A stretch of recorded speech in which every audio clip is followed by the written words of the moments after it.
पापी लोग अमीर जल्दी क्यों बन जाते हैं और अच्छे लोग गरीब क्यों रह जाते हैं? बूढ़े कौवा की ज्ञानवर्धक बातें। नमस्कार प्रिय दर्शकों, दर्पण ज्ञान गंगा यूट्यूब चैनल में आपका पुनः स्वागत है।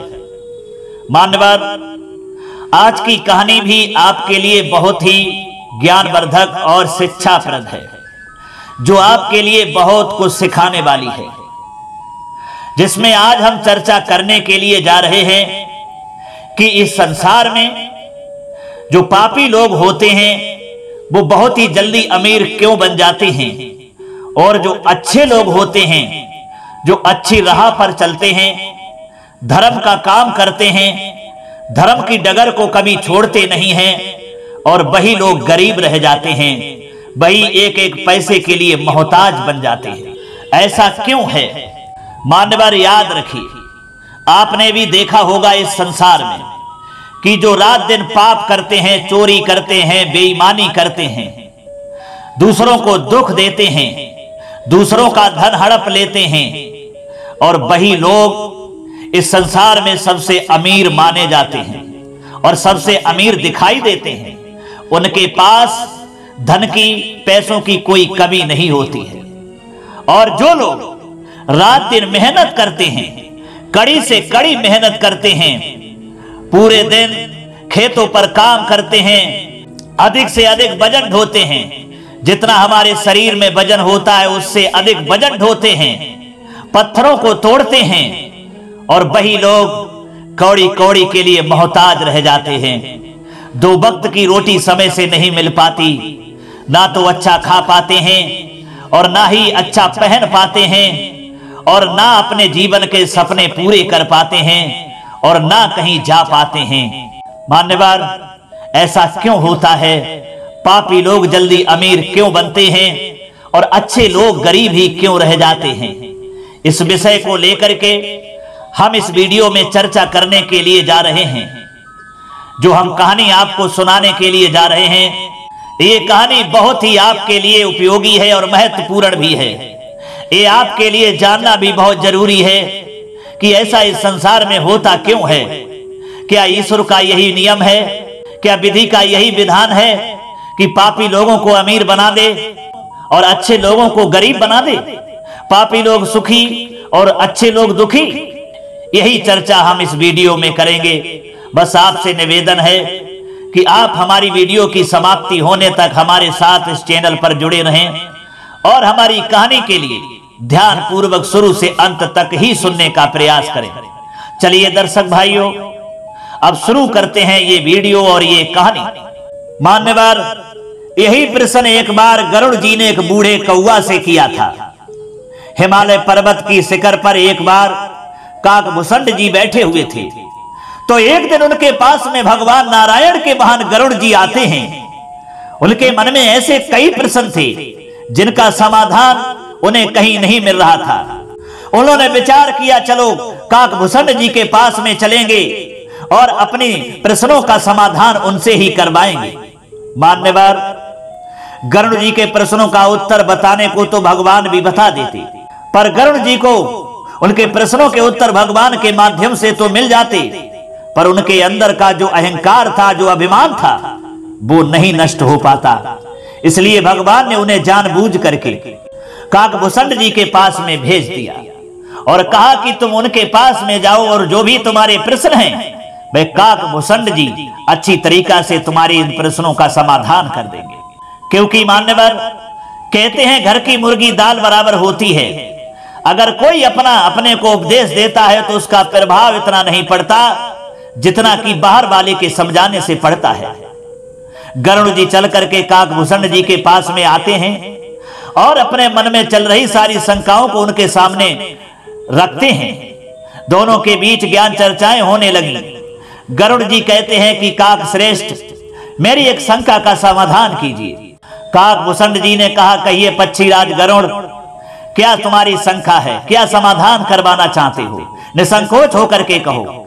जब हमारे पास अपनी शंका का समाधान करवाने हेतु आए हो तो हम भी तुम्हारी सारी शंकाओं का समाधान करने का पूरा प्रयास करूंगा। बोलिए पक्षीराज, कहना क्या चाहते हो?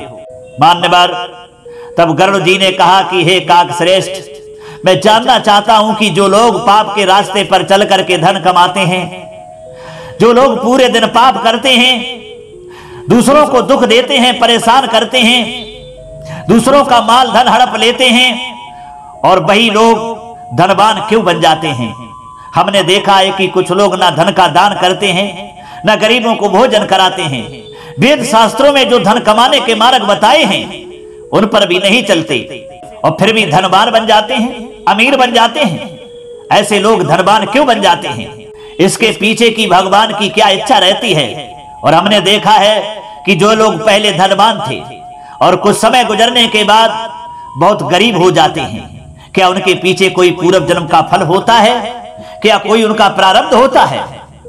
मान्यवर, ये बात सुनकर के काकभूषण जी कहते हैं कि हे पक्षीराज, ध्यान से सुनिए, मैं तुम्हें एक पावन कथा सुनाता हूं, एक पावन इतिहास बताता हूं। इस कथा को आप ध्यान से सुनना, इसमें आपके सभी प्रश्नों के जवाब आपके लिए आसानी से मिल जाएंगे। तब काकभूषण जी कहते हैं कि हे गरुड़ जी, पुराने समय की बात है, इसी हिमालय क्षेत्र में एक ऊंट रहता था। वह ऊंट बहुत ही लंबा और चौड़ा था और विशाल गर्दन वाला भी था। वह इतना अत्याचारी, इतना दुष्ट प्रवृत्ति का ऊंट था कि वह कभी किसी जीव की कोई मदद कदापि नहीं करता था। इतना विशाल होने के बाद भी उससे किसी को कोई सुख नहीं मिलता था। और मान्यवर, याद रखिए, ऐसे बड़े होने से क्या लाभ है जो सिर्फ नाम का ही बड़ा हो। वह कभी भी किसी जीव की ना भोजन में सहायता करता था, न किसी और काम में मदद करता था। और तो और वह इतना दुष्ट था कि छोटे मोटे जीवों को जो उस जंगल में रहते थे उन्हें वह परेशान करता रहता था। मान्यवर, काकभूषण जी गरुड़ जी से कहते हैं कि पक्षीराज, एक दिन क्या होता है, संयोग की बात है कि मैं इसी पर्वत के शिखर पर बैठा हुआ देख रहा था और सोच रहा था कि यह दुष्ट इस जन्म में किसी के बिल्कुल काम नहीं आता है, उल्टा अन्य जीवों को कष्ट पहुंचाता रहता है। अगले जन्म में न जाने ये क्या बनेगा। परंतु ईश्वर की माया बड़ी विचित्र होती है। वह दुष्ट पापी ऊंट एक दिन विचरण करता हुआ मां भगवती गंगा के किनारे पहुंच जाता है, और उसको बड़ा घमंड था अपने शरीर का कि मैं बहुत विशाल हूं। वह अपने अहंकार बस माता गंगा को पार करने लगता है।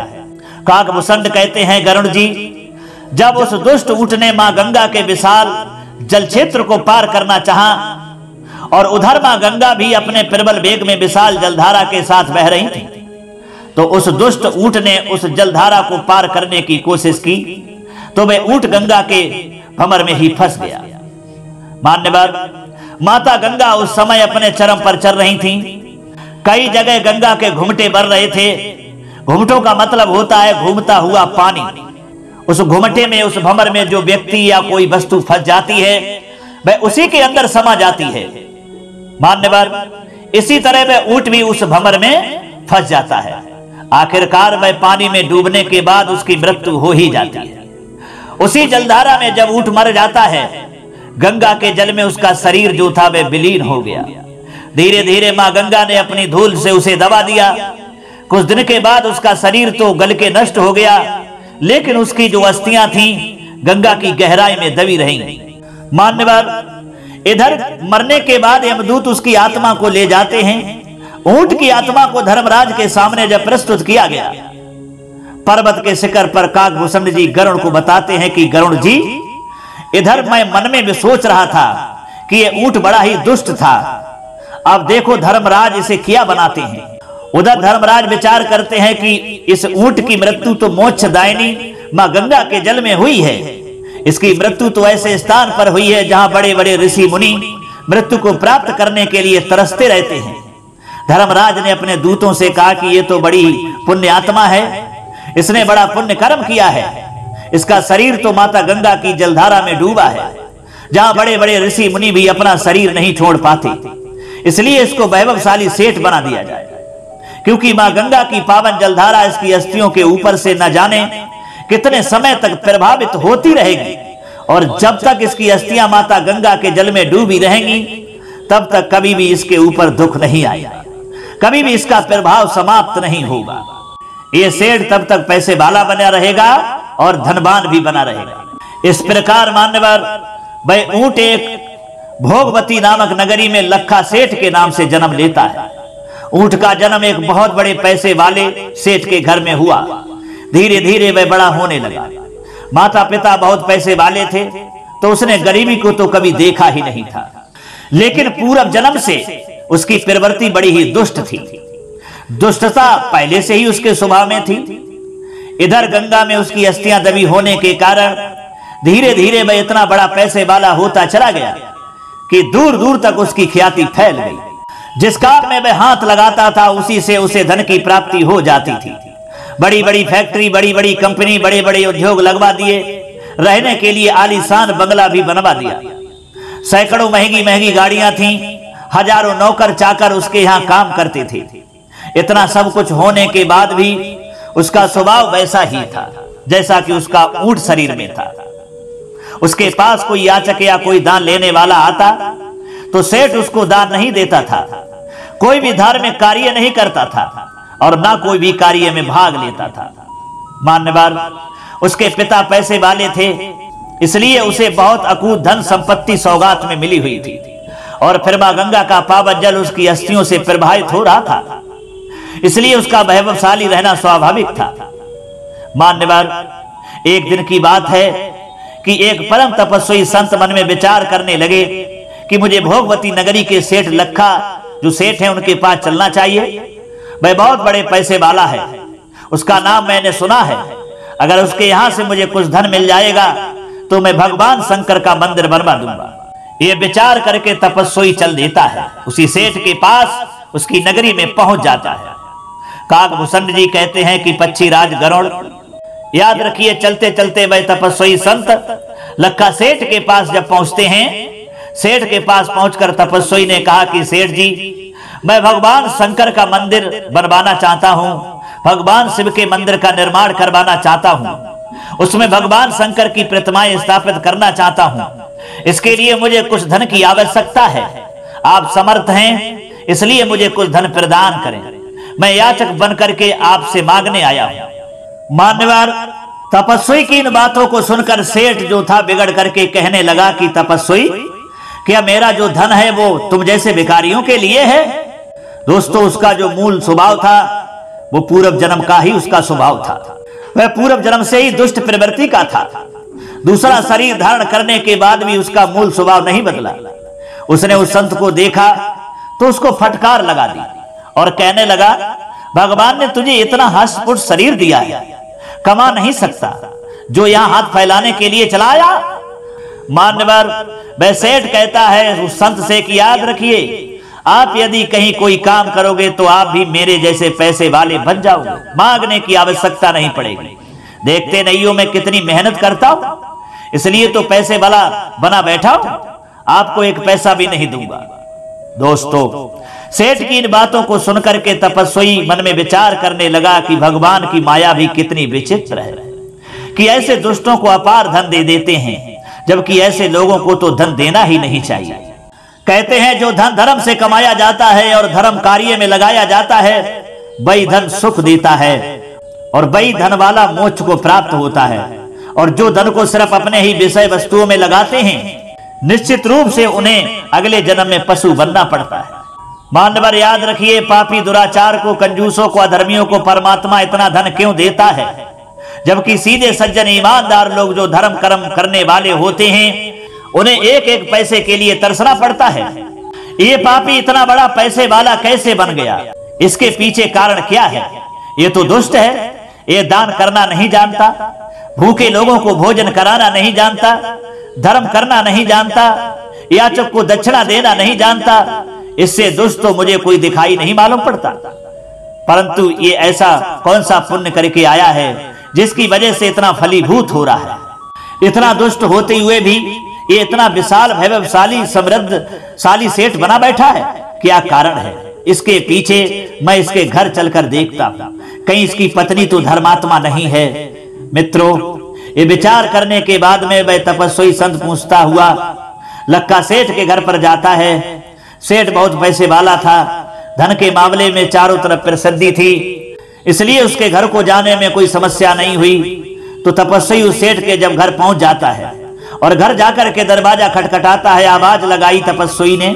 तपस्वी की आवाज सुनकर सेठ की सेठानी अंदर से निकली और दरवाजे पर तपस्वी को खड़े हुए जब देखा तो पूछने लगी, कौन हो और यहाँ क्यों आए हो, और तुम लोग यहाँ क्यों आ जाते हो? क्या तुम्हें यही घर भिक्षा के लिए मिलता है? ये इतना बड़ा शहर है, कहीं और जाकर के मांग लो, मेरा ही घर देख लिया है तुम लोगों ने। सब अपना मुंह उठा करके और हमारे पास चले आते हो। मान्यवर ऋषि सोचने लगे कि बड़ा विचित्र ईश्वर का विधान है, ये तो दोनों पद पत्नी ऐसे ही हैं, यहाँ तो मुझे कुछ कहने की आवश्यकता ही नहीं पड़ी। उससे पहले ही उसकी पत्नी ने मुझे फटकार दिया। ऐसे लोगों के घर में माता लक्ष्मी कैसे बनी रहती हैं? इसके पीछे कारण क्या है? मुझे अपने तपोबल से इसका रहस्य का पता लगाना होगा। इन दोनों का कौन सा पुण्य फलीभूत हो रहा है? किस पुण्य के प्रताप से इन्हें इतना धन प्राप्त हो रहा है? माता लक्ष्मी की इन दोनों पर इतनी असीम अनुकंपा क्यों हो रही है? दोस्तों, उस तपस्वी ने जब ध्यान लगाया और ध्यान लगा करके देखा कि इसका कौन सा ऐसा शुभ कार्य है जिसके कारण ये इतना पैसे वाला बना बैठा है। ये दुष्ट पापी परंतु फिर भी पैसे वाला है। क्योंकि दोस्तों, तपस्वी ने जब ध्यान लगा करके देखा तो उसे पता चला कि ये सेठ पूर्व जन्म में एक दुष्ट ऊंट था और ऊंट का शरीर माता गंगा में पड़ा हुआ है। उसकी अस्थियों में माता गंगा का जल प्रवाहित हो रहा है। माता गंगा ने उस तपस्वी को बताया कि पुत्र, जब तक इसकी अस्थियां मेरे जल में पड़ी रहेंगी तब तक इस संसार की कोई भी शक्ति ऐसी नहीं है कि इसे कंगाल बना सके। इस पर माता लक्ष्मी की कृपा सदैव बरसती रहेगी। ये हमेशा पैसा वाला बना रहेगा, वैभवशाली बना रहेगा, क्योंकि मेरे जल में ये विशेषता है। यदि जीवित अपनी कोई अस्थि दान करता है और विसर्जित करता है तो वह इसी जन्म में उसका परिणाम भोग लेता है। उसके खजाने कभी खाली नहीं होते, चाहे वह कितना ही धन खर्च करता हो। और कोई मरे हुए की अस्थि विसर्जन करता है तो उसका मोक्ष हो जाता है। यही कारण है कि यह सेठ का पूर्व जन्म का शरीर मरकर मेरे इस जल में धारा में दबा हुआ है, परंतु इसकी अस्थियां आज तक भी नहीं गली हैं, क्योंकि उस ऊंट का बहुत विशाल शरीर था। इसलिए इस जन्म में भी उस पुण्य को भोग रहा है। इसके पूर्व जन्म के पुण्य फलीभूत हो रहे हैं। मान्यवर, वो तपस्वी सेठ के धनवान होने का रहस्य जान गया था। अब वह उसको सबक सिखाना चाहता था। तपस्वी ने मन में विचार किया, यदि मैंने सेठ को नहीं सुधारा, इस पापी आत्मा को नहीं सुधारा, तो ये धन के मद में और भी पाप करता चला जाएगा। इसके धनवान होने से न जाने कितने लोग अपमानित होते रहेंगे। इसलिए मुझे इसे सुधारना होगा। दोस्तों, अब तो वह तपस्वी वहां से माता गंगा के उस स्थान पर आता है, उस जलधारा में आता है जहां उसकी अस्थियां माता गंगा में पड़ी हुई थी। तपस्वी ने गंगा के जल में प्रवेश करके उस ऊंट की अस्थियों को बाहर निकाल लिया और गंगा जी से 1 योजन दूर जाकर उन अस्थियों को फेंक दिया। मान्यवर, इधर तपस्वी ने जैसे ही अस्थियों को गंगा से दूर किया तो देखिए अब क्या घटनाएं घटित होती हैं। सेठ की एक विशाल फैक्ट्री जिसमें उद्योग था, उसमें आग लग गई और उसमें जो सामान था सब जल करके खाक हो गया। उसकी दूसरी फैक्ट्री किसी दूसरे शहर में थी, उसे चोरों ने लूट लिया और जो रहने का मकान था, उस मकान पर जो शहर का राजा था, उसने उसे अवैध संपत्ति बताकर उससे सेठ से छीन लिया और सेठ और सेठानी को उस मकान से निकाल करके बाहर कर दिया। सेठ की जितनी धन दौलत संपत्ति थी सब नष्ट हो गई। अब तो सेठ के पास कुछ नहीं बचा। सेठ बिल्कुल कंगाल हो चुका था, खाने के भी लाले पड़ गए। अब तो कटोरा लेकर सेठ सड़कों पर भीख मांगने लगा। काकभूषण जी कहते हैं कि हे पक्षीराज गरुड़ जी, याद रखिए, जो लोग इस संसार में धनवान हैं और धनवान होकर भी कभी धर्म नहीं करते, ना कभी दान करते हैं, ना किसी की सहायता करते हैं, संत महात्माओं से नफरत करते हैं और अपने धन को सदैव अधर्म के कार्यों में लगाते रहते हैं, उस धन से हमेशा पाप कमाते रहते हैं, वही धनवान होते हैं। जैसे लक्का सेठ हुआ था, कहीं ना कहीं पर उसके पूर्व जन्म का कोई कर्म फलित होता रहता है। मान्यवर, धीरे धीरे समय निकला और सेठ बिल्कुल कंगाल होता चला गया। वह इतना मजबूर हो गया कि दोनों समय का भोजन भी उन लोगों के लिए नसीब नहीं हो पा रहा था। दर दर की ठोकरें खाता हुआ मजदूरी करने के लिए इधर उधर डोल रहा था, लेकिन उसे कोई मजदूरी भी नहीं मिल रही थी। काकभूषण जी कहते हैं, गरुड़ जी, यही कारण है कि यदि कोई पापी व्यक्ति अपने प्रारब्ध के अनुसार पैसे वाला वैभवशाली बन भी जाता है और उसने इस जन्म में अत्याचार किया उस संपत्ति का दुरुपयोग किया तो वह निश्चित ही उस सेठ की तरह पतन को प्राप्त होता है। जैसे वैभवशाली उस सेठ का पतन हो गया, संपत्तिहीन हो गया और दर दर की ठोकरें खाता हुआ इधर उधर मारा मारा घूमने लगा। पर याद रखिए कि संत बड़े कोमल हृदय होते हैं। वो तपस्वी संत एक दिन चल देते हैं और उसी सेठ के पास में पहुंच जाते हैं जो दर दर की ठोकरें खाता हुआ इधर उधर काम की तलाश कर रहा था। कोई मुझे छोटी मोटी नौकरी पर रख ले। उसे देखकर तपस्वी कहने लगे, अरे सेठ जी, आप जो लक्का सेठ है ना, जो भोगवती नगरी के प्रसिद्ध सेठ थे, क्या कारण हुआ कि आप इस तरीके से दर दर भटक रहे हैं? मान्यवर, अब तो सेठ उन तपस्वी संत के चरणों में गिर गए। कहने लगे कि हे तपस्वी श्रेष्ठ, मैं नहीं जानता कि क्या कारण है। मैं बहुत पैसे वाला था, मेरा परिवार सुखी संपन्न था, पर अब मेरी ये दुर्गति हो गई है। मित्रों, याद रखिए, इसे ही समय का प्रभाव कहते हैं, जो राजा से रंक बना देती है, क्योंकि समय का ही फेर होता है।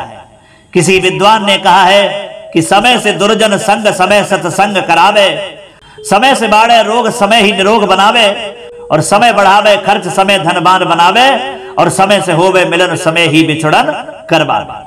क्योंकि मित्रों, बिना समय के कुछ नहीं होता है। वह सेठ क्षमा याचना करता हुआ पूछ रहा है उस तपस्वी से कि मेरे साथ ये सब कैसे हुआ? तब तपस्वी कहने लगा, तुमने धन का बड़ा अहंकार किया था।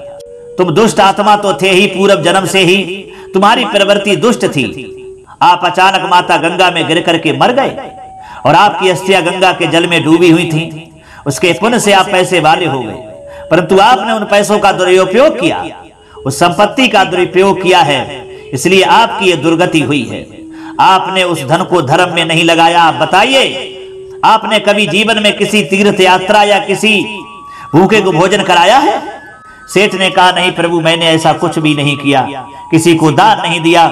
सेठ जी गिड़गिड़ाने लगा, उस तपस्वी के चरणों में गिर गया और कहने लगा कि प्रभु, संत तो बड़े कोमल स्वभाव के होते हैं, हे भगवान, आप मेरी रक्षा करें। तब तपस्वी कहने लगा, ध्यान से सुनिए, आपको पूर्व जैसा वैभवशाली बना दूंगा, परंतु आपकी जो कमाई होगी, आप जो धन अर्जित करेंगे, उसका कुछ भाग गरीबों में वितरण करना पड़ेगा।